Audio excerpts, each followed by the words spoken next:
मुझे उम्मीद है कि सारे बच्चे अब एग्ज़ाम की तैयारी में मशगूल होंगे क्योंकि एग्ज़ाम का समय चल रहा है और बहुत कम समय बचा है। तो सारे बच्चे सीरियसली एग्ज़ाम की तैयारी करें। एग्ज़ाम से पहले मैं कुछ पॉइंट्स आपको बताना चाहता हूँ कि किन पॉइंट्स को आप ध्यान में रखेंगे तो आपके एग्ज़ाम अच्छे होंगे गारंटी के साथ। इसलिए मैं ये वीडियो बना रहा हूँ आपको बताने के लिए। पहली बात तो ये है कि एग्ज़ाम में जब आप जाएँ, उससे पहले आप अच्छी तरीके से स्टडी करें, कंप्लीटली हर पहलू को समझने की कोशिश करें और एग्ज़ाम में जाने से पहले आप जो है अपने एडमिट कार्ड को अच्छी तरह संभाल कर रखें, अपने पेन को संभाल कर रखें, अपने जो ज़रूरी सामान है उसको संभाल कर एक रात पहले ही रख लें। उसको ऐसा करना क्यों ज़रूरी है? क्योंकि जब एग्ज़ाम में आप जाएँगे तो हड़बड़ी हो सकती है, आपका मन असंतुलित हो सकता है, आपको बार-बार पूछा जाएगा तो आपको दिक्कत पैदा हो सकती है। एग्ज़ाम बहुत नाजुक पीरियड होता है क्योंकि इसमें अगर थोड़ा-सा भी आपको डाइवर्ट हो गया मन तो आप अच्छा पेपर नहीं कर सकते, बहुत दिक्कत हो जाएगी उसमें। तो इसलिए एक शांत मन से कम 15 मिनट पहले जाकर आप एग्ज़ाम में बैठ जाएँ और जो क्लासरूम का माहौल है उसके साथ आप एडजस्ट कर लें। एक इम्पोर्टेंट बात ये है कि जब आप एग्ज़ाम में अपने क्वेश्चन का आंसर दे रहे हों, तो कभी भी दूसरे व्यक्ति से उसके बारे में ना पूछें। इसलिए ना पूछें क्योंकि हो सकता है कि व्यक्ति को खुद ना पता हो, जब आपको ही नहीं पता है तो ज़रूर थोड़ा उसको पता हो। तो आप कभी भी इस बारे में बात ना करें दूसरे से, उससे क्या होता है कि आपका रिदम टूट जाता है, आप खुद भी अच्छी तरह नहीं लिख पाते। एक इम्पोर्टेंट बात ये भी है कि जब एग्ज़ाम आप लिख रहे होते हैं, आपके पड़ोस में, आपके साथ में आपको दिखाई कोई व्यक्ति पड़ जाए, कोई स्टूडेंट जो नकल कर रहा है, उससे क्या होता है कि आप खुद भी असहज होने लगते हैं। आपको लगता है कि मैं भी क्यों ना करूँ। तो इस लालच से बचिए, ये मीठा ज़हर है। ये आपकी बहादुरी को दर्शाता है कि आप उसके चंगुल में नहीं फँस रहे। नकल को ना कीजिए, अपने पेपर को अपने तरीके से कीजिए। मैं आपको दावे के साथ कहता हूँ कि आपके बहुत अच्छे नंबर आएँगे, आप अच्छी मेरिट लेकर आएँगे। नकल से अच्छे नंबर नहीं आते, नकल से आप दिग्भ्रमित हो जाते हैं। कोई भी बोझिल या तनाव लेने की ज़रूरत नहीं है क्योंकि तनाव से हमारी जो एफिशिएंसी है वो कम होती है।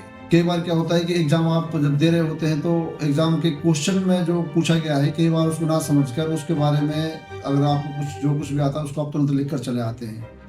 बाद में आपको अच्छे नंबर कई बार नहीं आते या फेल भी हो जाते हैं बच्चे। बच्चे कहते हैं कि हमने अच्छा लिखा था लेकिन हम अच्छे नंबर नहीं दिए गए। ऐसा नहीं है। आपने एग्ज़ाम में क्या होता है कई बार क्वेश्चन पेपर की डिमांड के अनुसार आप नहीं लिखते। क्वेश्चन पेपर में कुछ न कुछ डिमांड की जाती है, उस डिमांड को पूरा करना चाहिए। सारे क्वेश्चन एक जैसे नहीं होते। किसी क्वेश्चन में पूछने का अंदाज अलग होता है, किसी दूसरे में अलग होता है, तीसरे में अलग होता है। उस अंदाज को समझिए। आज मैं कुछ एग्जांपल्स भी दूंगा आपको कि क्वेश्चन में अगर इस तरह के क्वेश्चन पूछ जाए तो उसमें क्या जवाब दिया जाए और उस तरह के क्वेश्चन पूछ जाए तो उसमें क्या जवाब दिया जाए। अभी मैं आपको बताऊंगा। जैसे आपसे क्वेश्चन पूछने जाए कि मौर्य साम्राज्य के प्रशासन का वर्णन कीजिए, तो इसमें आपको कुछ भी नहीं करना, सीधा मौर्य प्रशासन जो है उसकी सारी बातों को आपको लिख देना है। वर्णन करना है मतलब डिस्कस करना है, सारी बातों को आपको बताना है। इसमें इसके अलावा कुछ ज़्यादा आपसे नहीं पूछा गया। केंद्रीय प्रशासन कैसा है, आपका प्रांतीय प्रशासन जो है उसके अलावा जिले का प्रशासन और ग्रामीण प्रशासन, ये सारे प्रशासन के बारे में लिखना है। ये क्वेश्चन आपका आ गया। एक क्वेश्चन आपसे आ जाए कि अशोक की धर्म नीति का मूल्यांकन कीजिए। अब इस क्वेश्चन का मैं थोड़ा ट्विस्ट हो गया।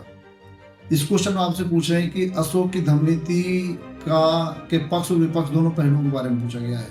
पक्ष उसके क्या है कि अशोक ने जो धर्म नीति चलाई थी उसमें उसने अपने प्रशासन को के लिए अच्छे से अच्छे कार्य करने की कोशिश की थी।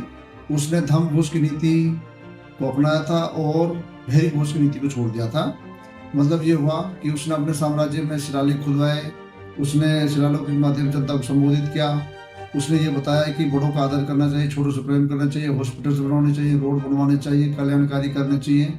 और उसने देवानाम प्रिय की उपाधि ली। उसका मतलब ये था कि मैं देवों का प्रिय हूँ और मुझे जनता उतनी ज़्यादा प्यारी है जैसे कि एक पिता को अपने पुत्र या अपनी संतान होती है। इस तरह से उसने जनता के बीच और अपने बीच, यानी इस तरह उसने जनता और राजा के बीच में सीधा संबंध स्थापित करने की कोशिश की। ये उसकी बहुत बड़ी कुशलता को दर्शाता है। लेकिन मूल्यांकन करते वक्त हमें इसके दूसरे पहलुओं को भी ध्यान में देना पड़ेगा, यानी इसकी आलोचना को भी ध्यान में रखना पड़ेगा। उसमें क्या है, अशोक ने जब इस नीति को अपनाया तो उसने क्या है कि शांति प्रिय नीति अपनाई। तो इससे क्या हुआ, सेना की कुशलता पर प्रभाव पड़ा। इससे बहुत सारी जो जातियां थी, आठवीं जाति, इससे बहुत सारे कबीलाई जो क्षेत्र थे उनमें क्या है कि उनमें जो है विरोधी भावनाओं का जन्म हुआ। इससे बहुत सारा धन खर्च हुआ इस तरह के ये कुछ ऐसे पहलू थे जो कि धर्म नीति की वजह से साम्राज्य के लिए नुकसानदायक साबित हुए। इन दोनों पहलुओं को लिखने के बाद अंतिम रूप में आपको जो लगता है वो आप लिख देंगे, आपका आंसर हो गया। जैसे कि आपसे पूछ लिया जाए कि 1857 की क्रांति का आलोचनात्मक वर्णन कीजिए। अब इसमें आपको क्या करना है कि आलोचनात्मक वर्णन का मतलब क्या हुआ कि आपको विश्लेषण करना है। 1857 की क्रांति का विश्लेषण क्या करना है, इसमें कारण और प्रभाव पर ज्यादा जोर नहीं देना, विश्लेषण इस बात पर करना है कि क्या इसकी प्रकृति थी। 1857 की क्रांति को जो कैम्ब्रिज हिस्टोरियंस हैं वो कहते हैं कि ये सिर्फ एक सैनिक विद्रोह था, ये प्रथम स्वतंत्रता आंदोलन नहीं था। तो उनके पहलुओं को लिखना है।